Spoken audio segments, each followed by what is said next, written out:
ഇന്നൊരു പ്രത്യേക ദിവസമായിരുന്നു. ചോറ്റാനിക്കര അമ്മയുടെ മകൻ ദിനം. രാവിലെ തന്നെ ക്ഷേത്രത്തിലേക്ക് പോകാൻ തീരുമാനിച്ചു. അവിടെ എത്തുമ്പോഴേക്കും ഭക്തജനങ്ങളുടെ തിരക്ക് തുടങ്ങിക്കഴിഞ്ഞു. എല്ലാവരും ഒരേ മനസ്സോടെ അമ്മയെ കാണാൻ വേണ്ടി, അമ്മയുടെ ദർശനം കിട്ടാൻ വേണ്ടി കാത്തു നിൽക്കും.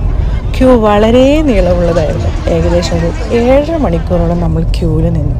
ആദ്യം നിന്നു, പിന്നെ അവിടെ ഇരിപ്പായി. നല്ല ക്ഷീണമുണ്ടായി. പക്ഷേ അമ്മയെ കാണാൻ എന്നുള്ള ഒരു ഉദ്ദേശം മാത്രമേ ഉണ്ടായിരുന്നുള്ളൂ. അതുകൊണ്ട് തന്നെ എല്ലാം നമ്മൾ തരണം ചെയ്ത് അമ്മയ്ക്ക് മുന്നിലേക്ക് നീങ്ങി.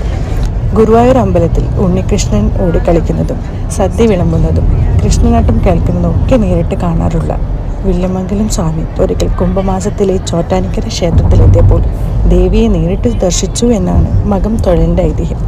അങ്ങനെ അമ്മയെ തൊഴുതിറങ്ങി. വൈകിട്ട് 6:30 കഴിഞ്ഞപ്പോൾ നമുക്ക് അമ്മയെ കാണാൻ പറ്റി. തൊഴുതിറങ്ങി അവിടുന്ന് ഒരു ഐസ്ക്രീമും കഴിച്ച് ഞങ്ങൾ വീട്ടിലേക്ക് പോയി.